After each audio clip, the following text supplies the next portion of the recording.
Euh, Bonjour. Le sujet que j'ai à exposer aujourd'hui est la raison d'être de la Constitution du Code électoral des coups d'État sous la République. Ici, j'ai pris le temps de faire un petit travail que je vais aujourd'hui exposer ici. Je pars sur la base de ce qu'on appelle la Deuxième Guerre mondiale. La Deuxième Guerre mondiale a commencé à la date du 1er septembre 1939 et elle s'est achevée à la date du 2 septembre 1945. Et donc, juste après la Deuxième Guerre mondiale, l'ONU est née. Et l'ONU est née à la date du 24 octobre 1945. Et les pays, en fait, je prends ici le cas de quelques pays de deux pays qui sont pratiquement à l'origine de la création de l'ONU. Nous avons les États-Unis, la France, l'Angleterre et autres. Et ces pays furent membres depuis la date de la création, c'est-à-dire à la date du 24 octobre 1945. Nous avons l'Allemagne qui est rentrée le 18 septembre 1973 et la Côte d'Ivoire qui est rentrée le 20 septembre 1960. Et donc, la Côte d'Ivoire est rentrée dans l'ONU avant même l'Allemagne. Mais aujourd'hui, l'Allemagne est très loin devant nous. Le slogan de l'ONU est « Paix, dignité et égalité sur une planète saine ». C'est très significatif, ce slogan « Paix, dignité et égalité sur une planète saine ».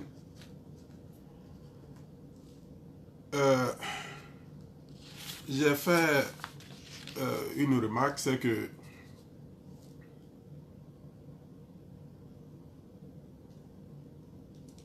l'ONU, comme je l'ai toujours dit, organise les compétitions entre nations depuis sa création. Et les deux appareils utilisés pour les compétitions sont ce qu'on appelle la République et la monarchie. Aujourd'hui, je vais vous dire exactement ce que c'est que la République. La République est un appareil. Voyez la République, imaginez-vous la République comme un avion. J'ai essayé de...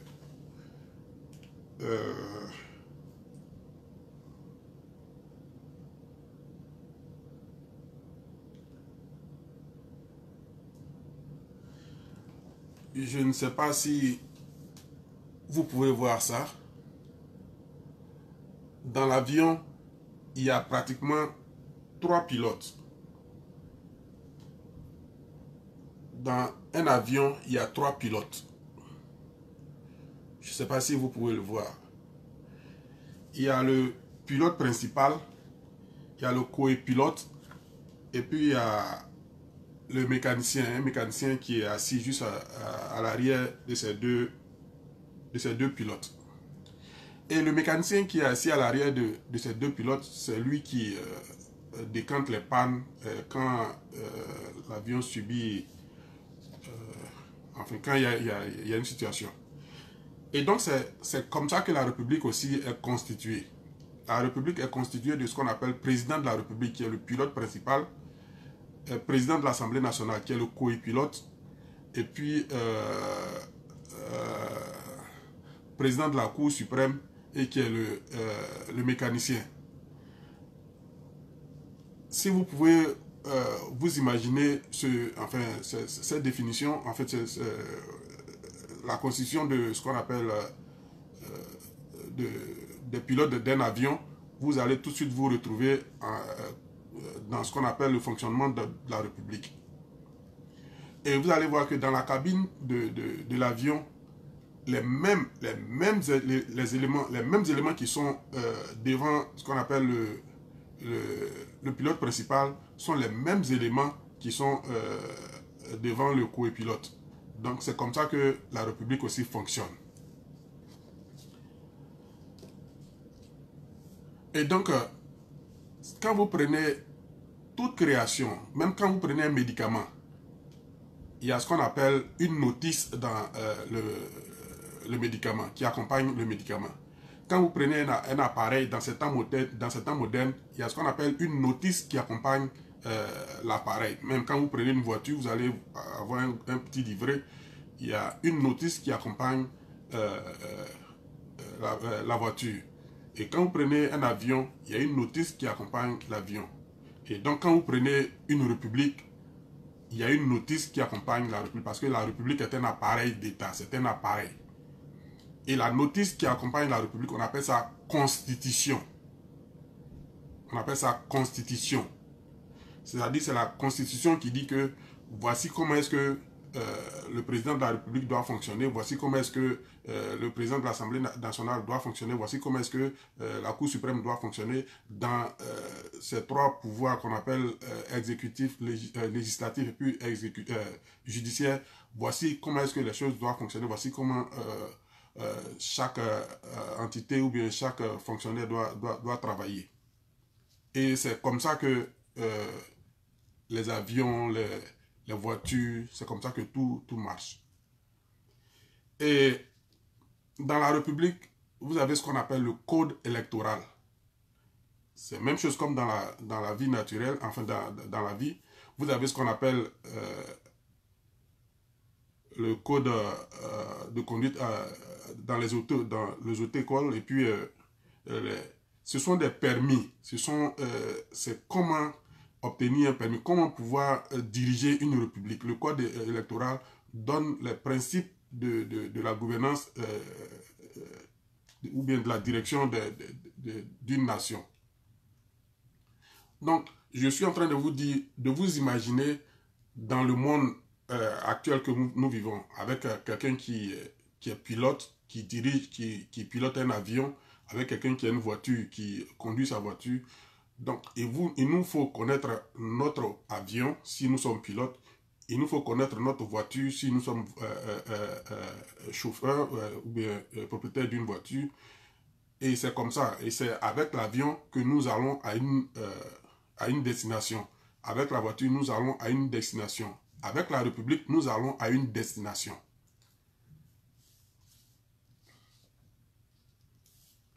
Et donc, le code électoral dit, c'est dans la voiture, quand vous allez à l'auto-école, pour ceux qui ont le permis, pour avoir votre permis de conduire, vous êtes parti à l'auto-école et on vous a dit comment est-ce que vous devez rouler, comment vous devrez, je ne sais pas, on vous donne des cours conséquemment.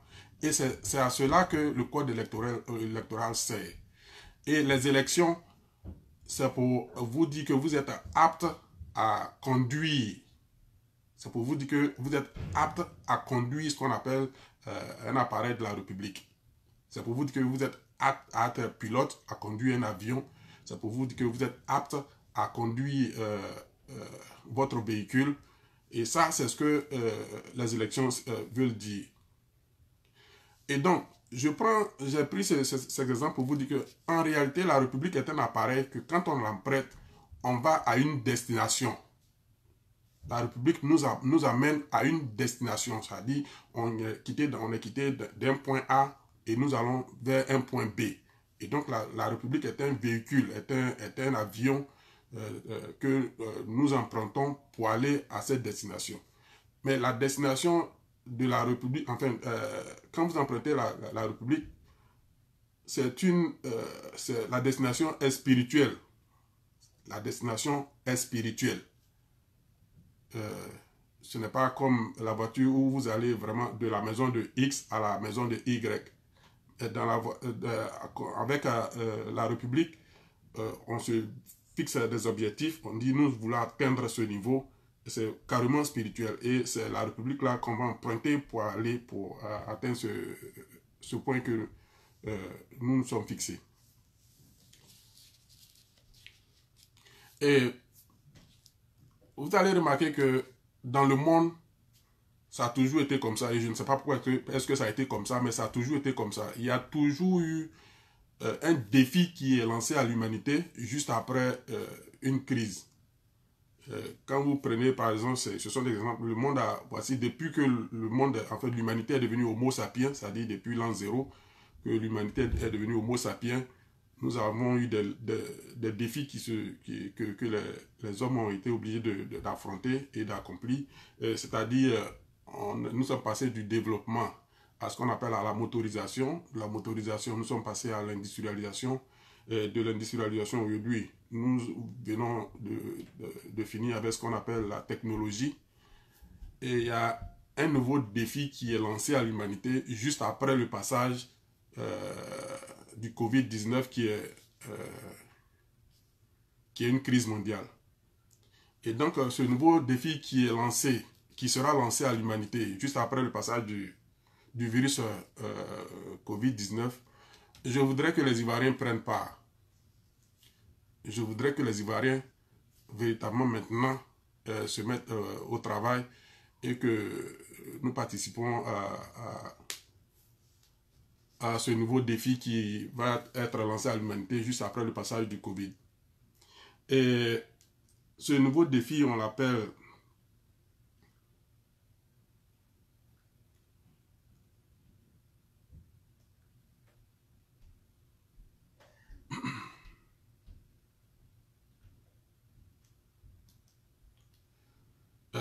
excusez-moi, ce nouveau défi, on l'appelle mondialisation.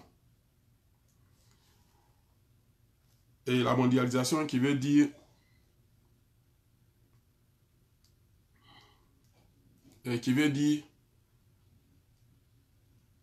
homogénéisation dans différents domaines comme l'économie, la culture ou la politique, de modèles communs provoquant une interdépendance entre différents ensembles géographiques. C'est la mondialisation qui est juste devant nous et qui nous attend. Et donc, il va falloir que les Ivoiriens s'apprêtent à compétir.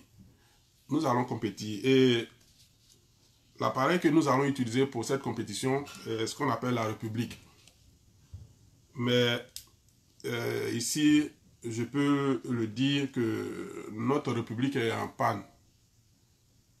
La République de Côte d'Ivoire ne marche pas. Il n'y a pas de carburant dans la République de Côte d'Ivoire. Nous ne connaissons pas la constitution de notre République. Le code électoral, tout est corrompu. Et il va falloir retravailler ces aspects d'abord avant de nous lancer dans cette compétition.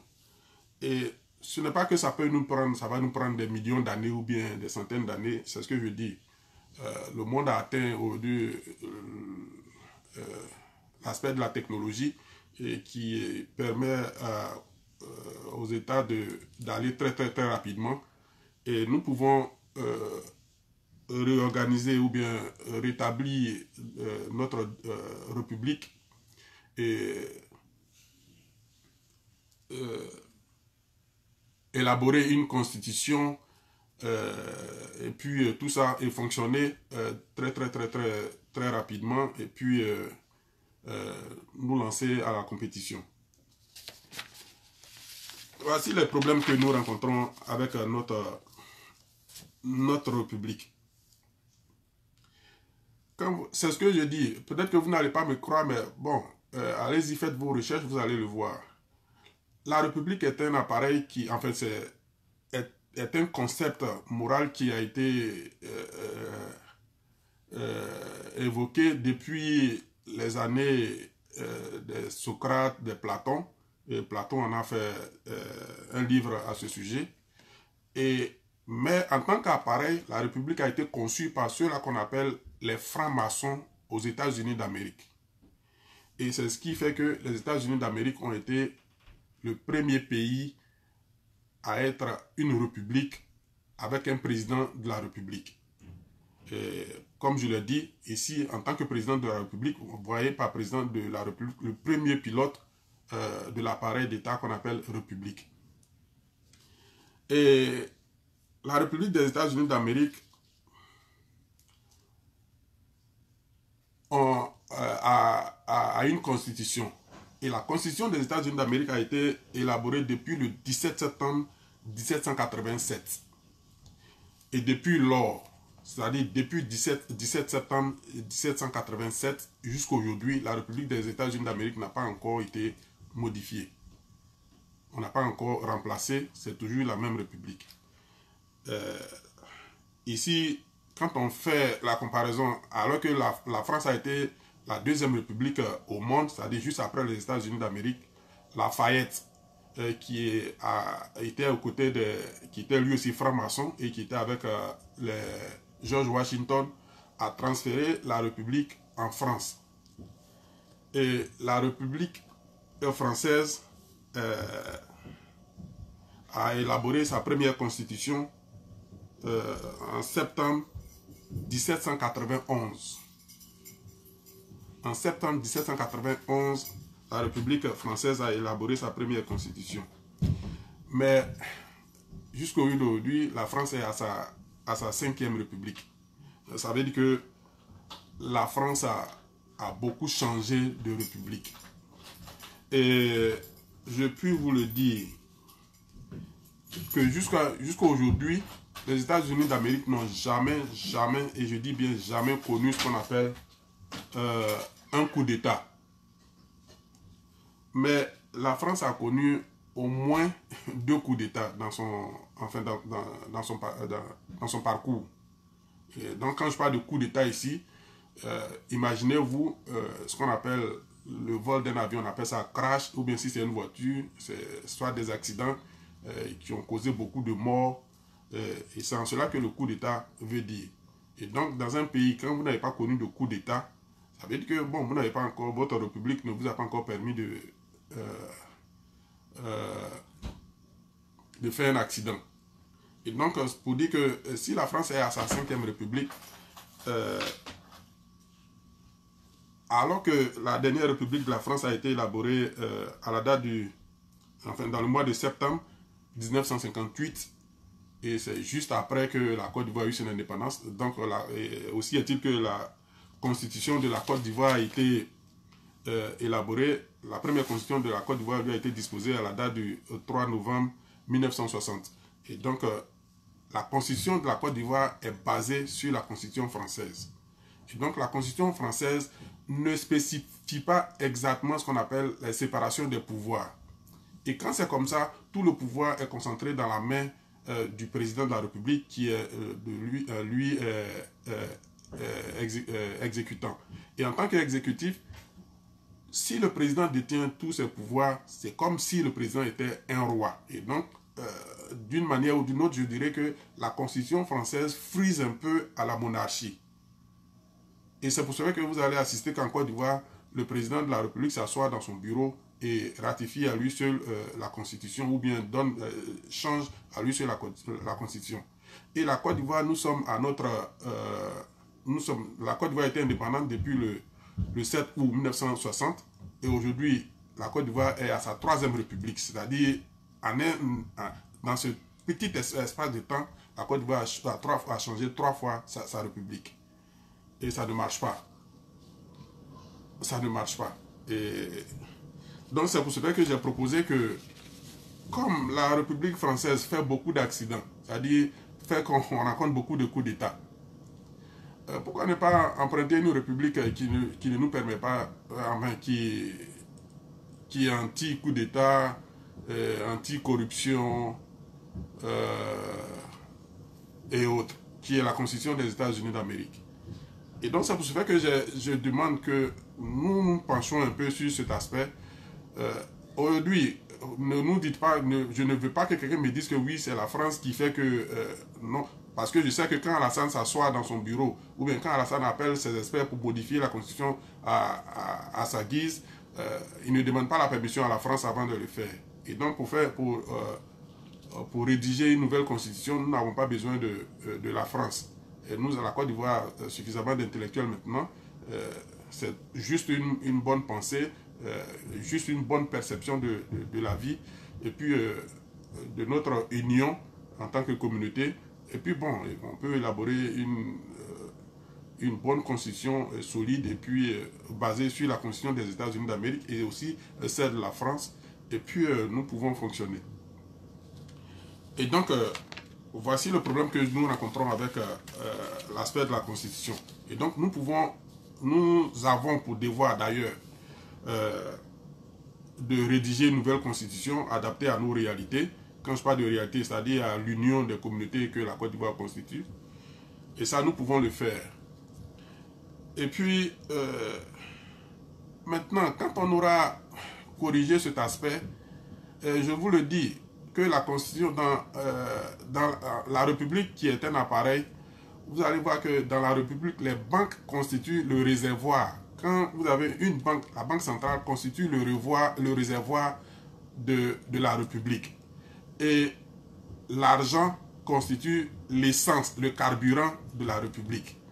Et donc, si un pays n'a pas de banque centrale, n'a pas de banque, et que n'a pas d'argent, c'est-à-dire que votre avion, votre avion n'a pas de réservoir et il n'y a pas de kérosène dans votre avion. Ça veut aussi dire que votre voiture n'a pas de réservoir et il n'y a pas d'essence dans votre voiture. Et donc, votre voiture ne pourra pas bouger s'il n'y a pas d'essence là-dedans.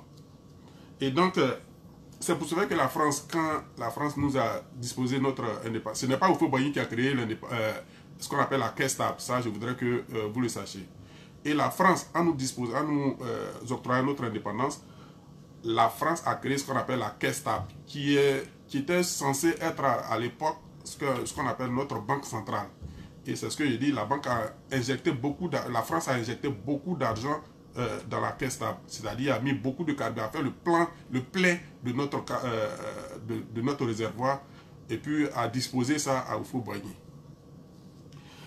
À ce sujet, je voudrais vous lire quelque chose qui est très important, que peut-être que les Ivoiriens, j'ai remarqué que quand j'ai parlé de Houphouët-Boigny et consorts, il y a des, je ne sais pas s'il faut dire,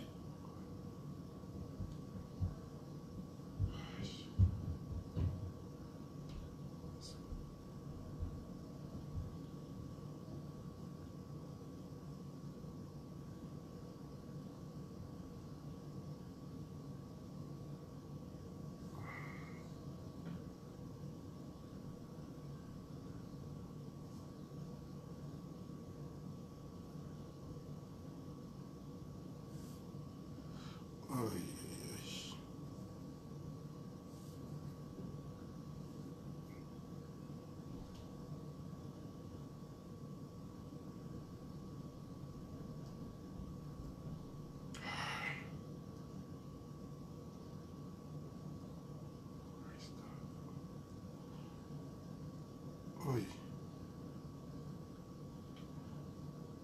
Ok, c'est dommage, je ne parle même pas.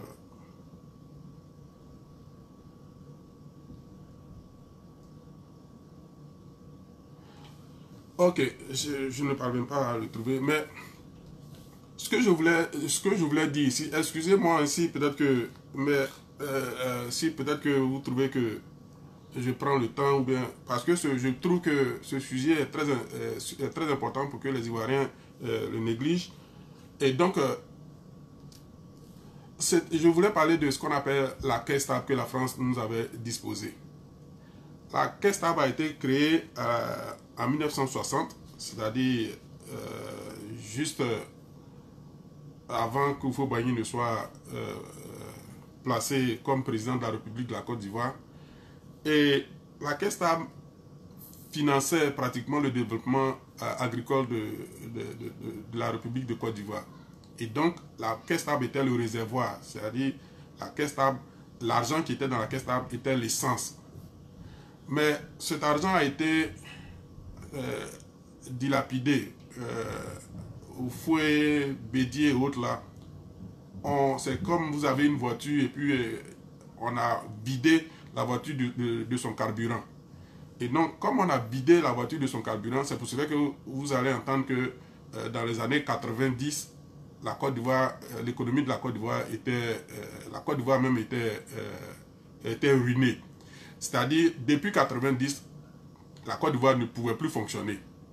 On ne pouvait plus aller quelque part parce qu'il n'y avait plus d'argent dans la caisse stable. Depuis 90, la Côte d'Ivoire ne pouvait plus fonctionner parce qu'il n'y avait plus d'argent dans la caisse stable. Et c'est comme dans notre... vous avez une voiture, si votre voiture, là, il n'y a plus de carburant dans votre voiture ne peut plus bouger, vous ne faites rien. C'est comme dans un avion. S'il n'y a plus de kérosène dans un avion, l'avion ne peut plus fonctionner. Et donc, c'est ce qui s'est passé dans les années 90. En 1990, il n'y avait plus d'argent dans la caisse, c'est-à-dire il n'y avait plus de carburant dans la République de Côte d'Ivoire. Et donc, la République de Côte d'Ivoire était ruinée. Et à ce sujet, je voudrais que vous sachiez quelque chose. Quand vous allez, les gens vous diront non, la France est ceci, la France a fait cela. C'est parce que, juste après la Deuxième Guerre mondiale, comme je l'ai dit, après chaque crise que l'humanité rencontre, il y a ce qu'on appelle un défi qui est lancé à l'humanité. Et après la Deuxième Guerre mondiale, pour reconstruire les pays qui avaient été détruits, l'ONU a organisé ce qu'on appelle la compétition vers la technologie. Et donc les pays du monde entier, ceux qui ont compris en son temps, se sont mis véritablement au travail. Et aujourd'hui, vous allez voir que le monde a atteint un niveau de la technologie très élevé. Et c'est ce qui fait qu'aujourd'hui, je suis capable de vous parler d'ici. Je suis ici aux États-Unis. Certains sont en France, certains sont au Canada, certains sont au Japon. Mais aujourd'hui, nous pouvons communiquer à travers la technologie. Et donc, ça, c'est ce que l'ONU avait organisé. Et nous n'avions pas compris. La Côte d'Ivoire n'avait pas compris que le monde était en compétition. Et donc, la France s'est rendue compte que tous les pays du monde, ou bien ses colonies, en fait, étaient engagés.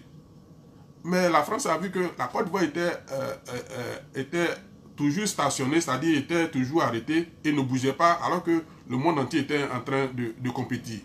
Et donc, ça a surpris un peu la Côte d'Ivoire. Et la Côte d'Ivoire, c'est en ce sens que le président qu'on appelle François Mitterrand est parti en Côte d'Ivoire dans les années 90 et pour aller se renseigner, pour demander à Félix Houphouët-Boigny, mais je vois que le monde entier est en train de bouger, nous sommes en train de bouger, mais pourquoi est-ce que vous ne bougez pas? Et Houphouët-Boigny qui va lui raconter des bêtises.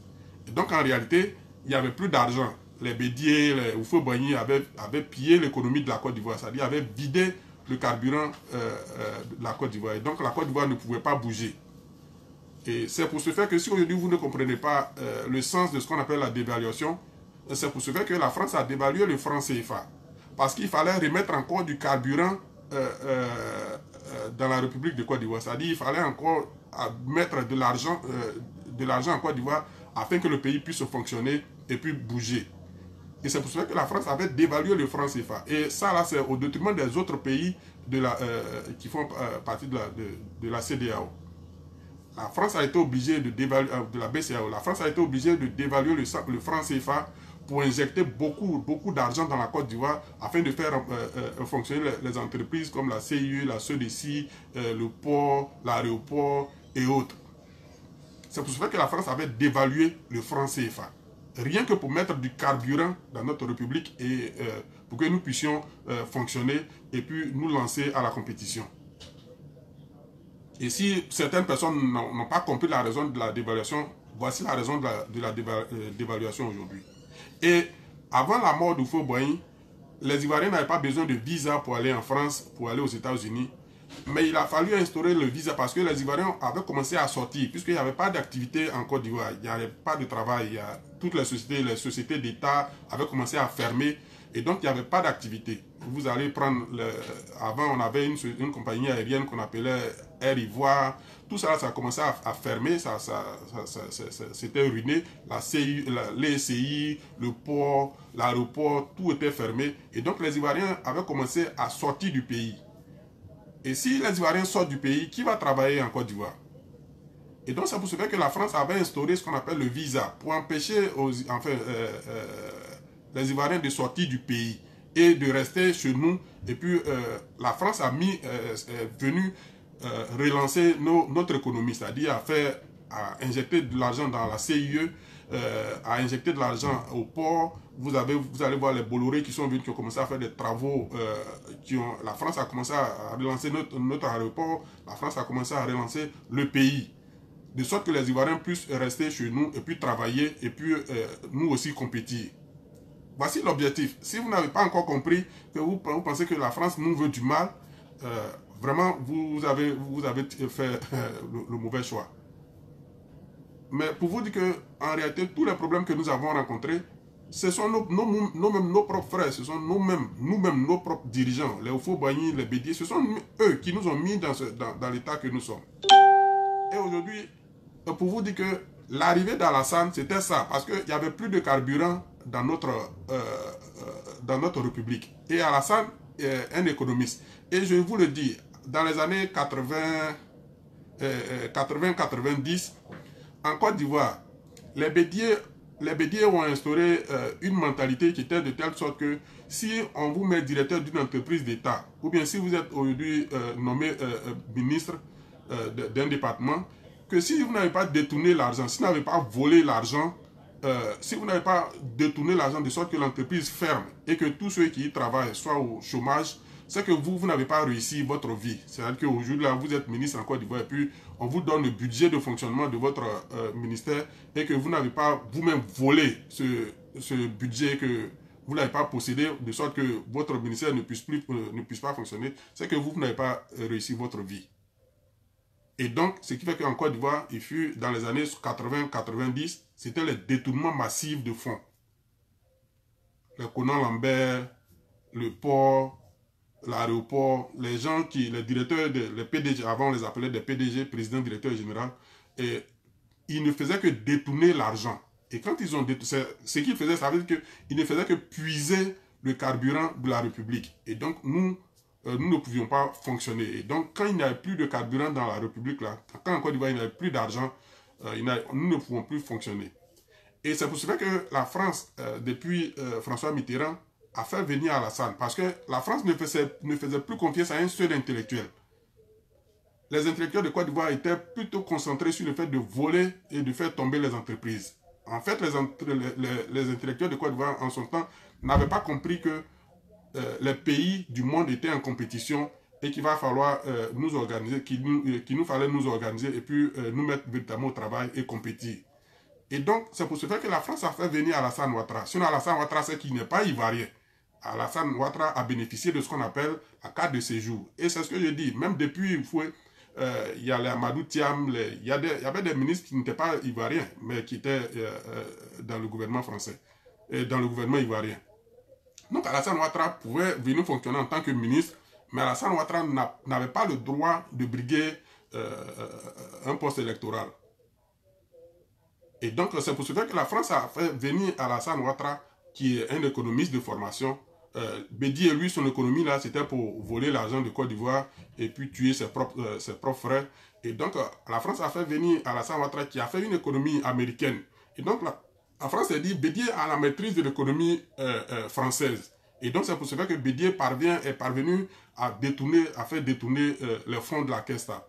Donc la France a fait venir Alassane Ouattara dans l'objectif de redresser notre économie. Ça, c'était la mission qui était assignée à Alassane Ouattara, en s'appuyant sur sa connaissance de l'économie américaine, mais pour redresser notre économie. Mais Bédié et puis Houphouët-Boigny n'ont pas laissé Alassane faire le travail. Parce que, comme je le dis, Bédié qui était comme un roi en Côte d'Ivoire, pas Bédié, Houphouët plutôt, qui était comme un roi en Côte d'Ivoire, ne voulait pas voir son nom être terni par Alassane, du fait qu'on le prenait pour un dieu alors que c'est en réalité un malfaiteur. Et donc, Bédié et puis Houphouët-Boigny n'ont pas laissé Alassane Ouattara relancer notre économie. Et c'est ça. Et donc, nous sommes Bédié venus demander à Bédié. Il a fait son projet de ce qu'on appelle combien d'éléphants là, je ne sais pas, 12 éléphants ou 10 éléphants. Est-ce qu'il a eu les financements? Il n'a pas eu le financement parce que la France ne l'aime pas. La France n'a jamais aimé Bédier. Bédier est l'objet, la personne qui a fait, qui a détourné enfin, toute l'économie de la Côte d'Ivoire, qui a fait que la Côte d'Ivoire ne marche pas.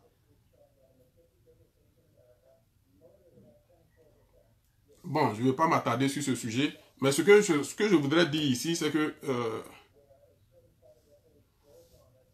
il y a un défi qui va être lancé à l'humanité juste après le passage du virus coronavirus,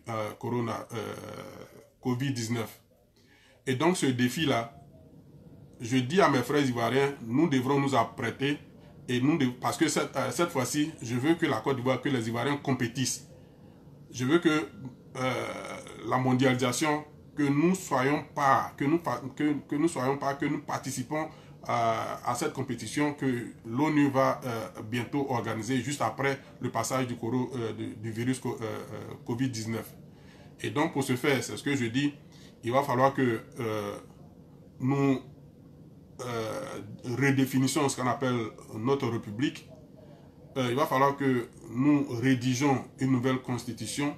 Il va falloir que nous séparons ce qu'on appelle les trois pouvoirs d'État qui sont l'exécutif, le législatif et puis le judiciaire. Il va falloir que le pouvoir central soit décentralisé. Il va falloir que les départements et les communes soient autonomes. Et puis, il va nous falloir nous mettre au travail. Il va véritablement nous falloir nous mettre au travail. C'est ce que je dis, c'est pas la mer à boire. C'est pas aussi difficile que ça. L'essentiel, c'est d'atteindre cet objectif. Et sinon, quant à ce qu'on appelle à la redéfinition de notre République et puis à la rédaction de notre constitution, c'est-à-dire l'appareil d'État que nous allons prendre pour compétir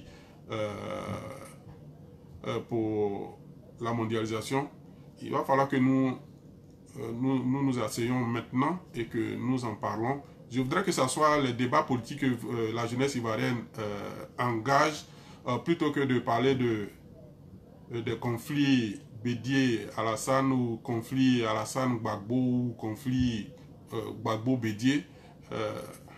C'est fini. On a du travail à faire.